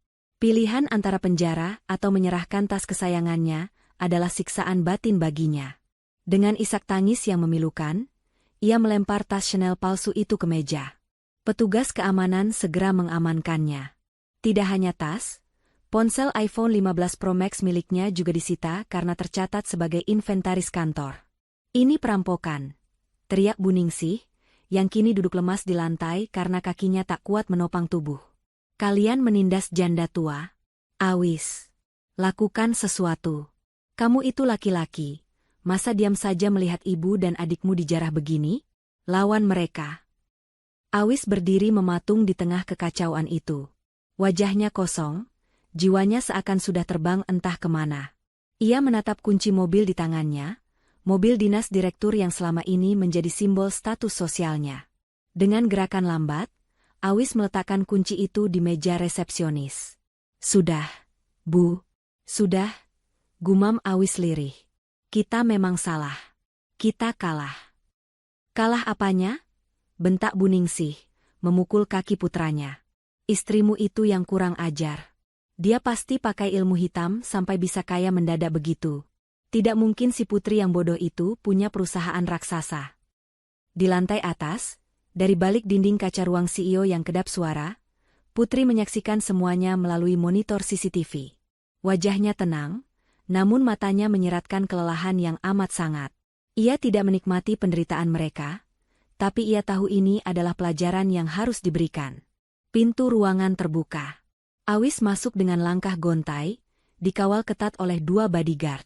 Ia memohon izin untuk berbicara 4 mata dengan Putri untuk terakhir kalinya. Putri mengangguk pelan, memberi isyarat pada pengawal untuk menunggu di luar. Kini, hanya ada mereka berdua. Suami dan istri yang kini terpisah jurang status sosial yang menganga lebar. Awis menatap Putri. Wanita di depannya masih memakai daster batik yang sama, tapi aura yang memancar darinya begitu asing. Begitu berwibawa dan tak tersentuh. Awis ingin maju memeluknya, tapi kakinya terpaku di lantai. Put, suara Awis bergetar. Kenapa kamu nggak pernah bilang? Kalau aku tahu kamu sekaya ini, aku nggak akan. Nggak akan apa, Mas? Potong Putri dingin. Ia memutar kursi kebesarannya menghadap jendela, memunggungi Awis. Nggak akan selingkuh tipis-tipis? Nggak akan membiarkan ibumu menghinaku? Nggak akan menjadikan aku babu? Aku? Awis tercekat. Putri berbalik cepat, matanya menatap tajam. Itu intinya, Mas. Kamu hanya akan menghargaiku jika kamu tahu aku punya uang. Kamu mencintai hartaku, bukan diriku. 3 tahun aku menyamar jadi orang biasa, hidup sederhana, makan tempe, naik angkot cuma demi mencari satu hal, ketulusan. Dan kamu gagal total. Awis jatuh berlutut. Air matanya menetes ke karpet tebal ruangan itu. Maafkan aku, Put. Aku bodoh. Aku pengecut. Aku janji akan berubah. Tolong jangan ceraikan aku. Kita bisa mulai lagi dari nol. Aku akan jadi suami yang baik. Aku akan tegas sama ibu. Terlambat, desis Putri. Kemana ketegasanmu saat ibumu melempar kain pel ke wajahku? Kemana suaramu saat Saskia menuduhku mencuri uang belanja? Kamu diam, Mas. Kamu menikmati kenyamanan menjadi anak mami daripada menjadi imam bagi istrimu. Putri mengambil sebuah amplop coklat dari laci meja dan melemparkannya ke hadapan Awis. Itu surat gugatan cerai. Sudah aku tanda tangani. Pengacaraku akan mengurus sisanya. Awis menatap amplop itu dengan pandangan kabur. Hatinya hancur berkeping-keping. Dan satu lagi, lanjut Putri, nadanya semakin dingin. Soal utang perusahaan yang aku lunasi, aku tidak menggratiskannya. Anggap itu utang pribadi kalian padaku. Kalian harus membayarnya dengan bekerja. Tapi tentu saja, bukan sebagai direktur atau manajer. Awis mendongak, bingung. Maksudmu? Keluar dari sini, Mas. Waktumu habis. 2 bodyguard masuk kembali, menarik lengan Awis untuk berdiri. Awis diseret keluar ruangan, meninggalkan Putri yang kembali menatap monitor CCTV. Di layar, terlihat Buningsi dan Saskia sedang digiring keluar lobi oleh Satpam, ditonton oleh puluhan pasang mata karyawan yang berbisik-bisik mencemooh. Di depan lobi gedung, matahari siang menyengat tanpa ampun. Buningsih, Saskia, dan Awis berdiri di trotoar panas. Penampilan mereka kacau balau. Buningsih kehilangan satu sepatunya saat meronta tadi. Saskia tidak lagi memegang ponsel ataupun tas. Awis hanya memegang amplop coklat berisi gugatan cerai. Mobil-mobil mewah mereka masih terparkir rapi di halaman kantor. Tapi mereka tidak punya kuncinya. Mobil itu kini milik Putri. Terus kita pulang naik apa? Jerit Saskia frustrasi, menghentakkan kakinya yang lecet ke aspal. Panas banget. Kulitku bisa gosong. Pesan taksi online dong, Mas. Pakai apa pesannya? Sas? HP Mas disita. HP kamu disita, jawab Awis lemah. Ia merogoh saku celananya, hanya menemukan uang tunai Rp20.000 yang lecek. Dompetnya tertinggal di laci meja dan ikut disita. Masa kita naik angkot? Pekik Buningsih ngeri. Ibu nggak mau. Bau, pengap, banyak orang miskin. Malu kalau dilihat tetangga. Memangnya kita siapa sekarang, Bu? Awis tertawa getir. Tawa orang yang sudah kehilangan akal sehat. Kita sekarang orang miskin, Bu. Lebih miskin dari pengemis. Rumah kita pun sudah bukan milik kita. Sebuah angkot biru tua yang knalpotnya mengepulkan asap hitam berhenti di depan mereka. Sopirnya berteriak, Kali Banteng, ayo kosong. Dengan langkah berat, Awis menuntun ibunya yang masih mengomel dan adiknya yang menangis meraung-raung untuk naik ke dalam angkot itu. Pemandangan itu begitu ironis. 3 jam yang lalu, mereka datang dengan mobil mewah Bak Raja, kini mereka pulang berdesak-desakan di dalam angkot panas, dihimpit oleh penumpang pasar yang membawa ayam hidup dan sayuran. Sementara itu, di lantai atas, Pak Hadi masuk kembali ke ruangan Putri. Bu, mereka sudah pergi. Sesuai instruksi Ibu, akses ke rumah utama juga sudah kami blokir. Kunci digital sudah diganti. Barang-barang pribadi mereka yang berupa pakaian sudah kami keluarkan dan ditaruh di teras dalam kantong plastik hitam. Putri menghela napas panjang, menyandarkan punggungnya yang terasa pegal. Beban berat di dadanya perlahan terangkat, meski meninggalkan lubang yang perih. Bagus, Hadi. Pastikan tidak ada aset berharga yang terbawa. Satu hal lagi, Bu, Pak Hadi ragu sejenak. Mengenai pesta ulang tahun perusahaan yang rencananya digelar besok lusa. Apakah tetap dilaksanakan? Undangan sudah tersebar atas nama Pak Awis sebelumnya. Putri tersenyum tipis. Senyum penuh arti. Tentu saja tetap dilaksanakan, Hadi. Tapi dengan sedikit perubahan tema. Itu akan menjadi panggung perkenalan resmi CEO baru Grup Raja Wali, sekaligus pemilik baru Cipta Karya. Apakah Ibu akan mengundang mereka? Tanya Pak Hadi. Undang mereka, jawab Putri tegas.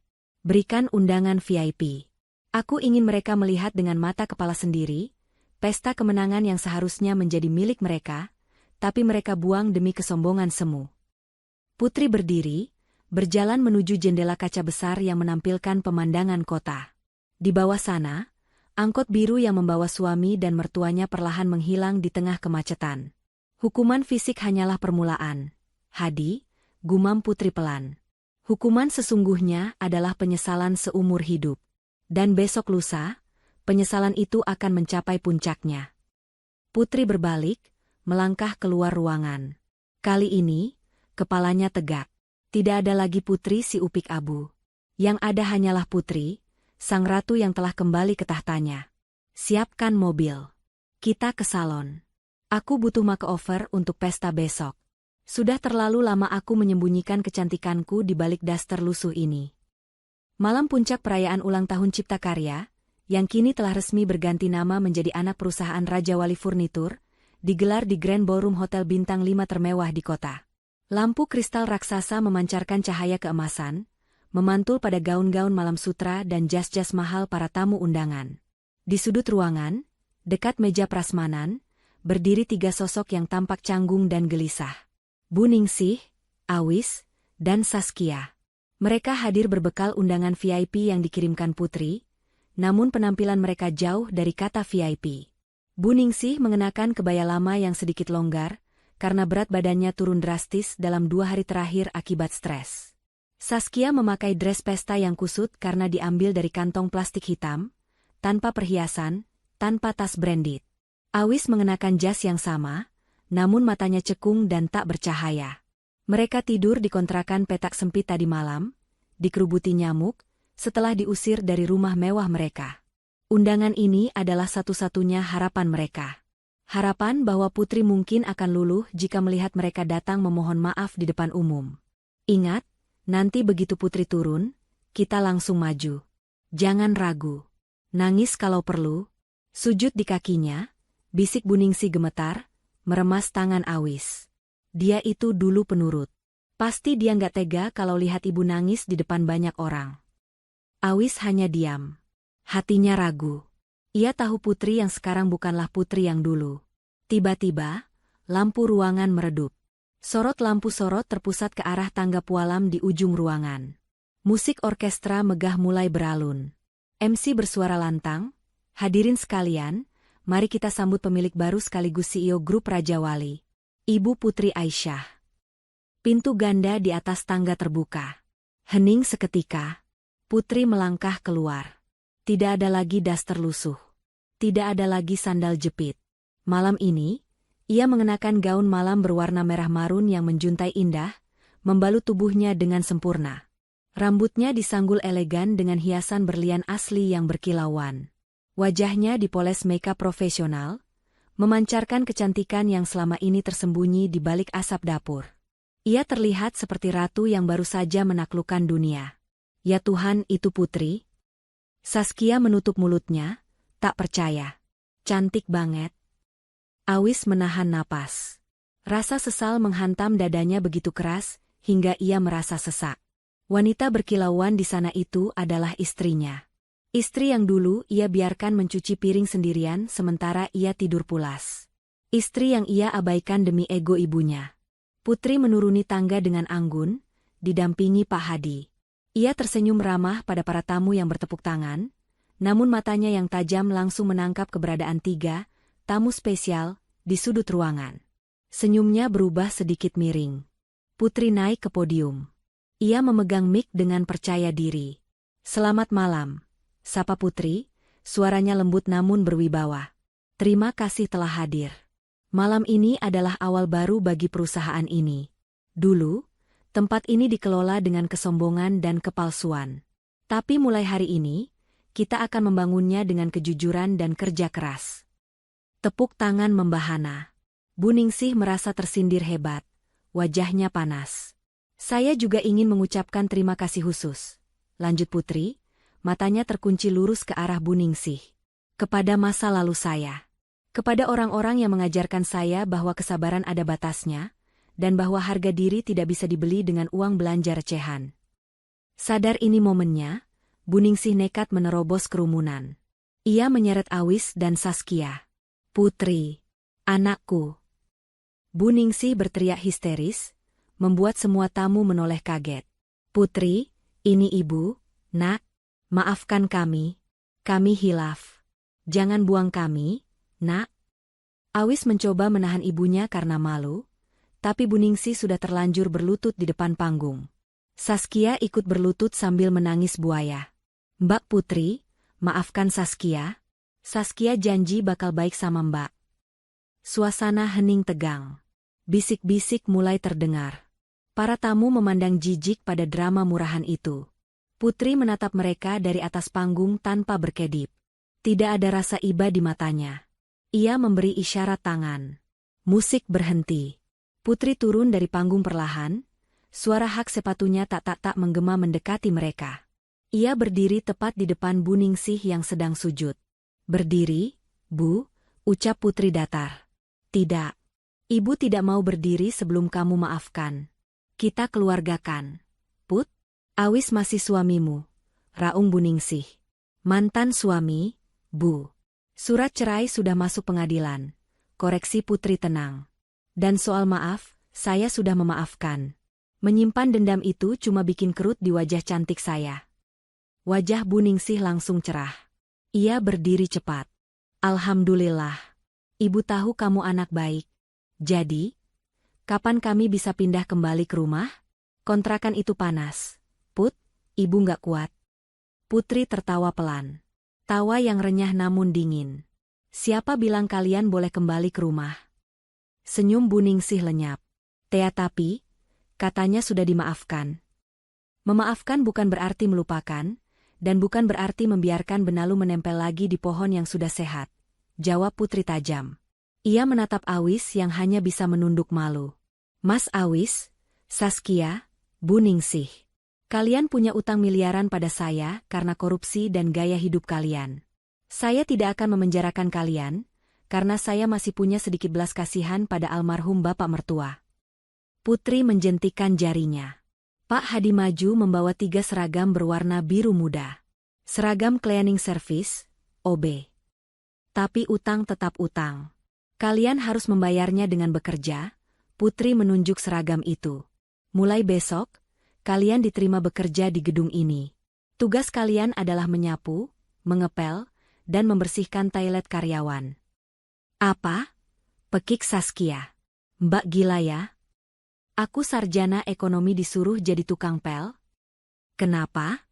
Dulu kalian menyuruh saya, pemilik perusahaan ini, untuk mengepel dan menyetrika baju kalian, kan?" balas Putri telak.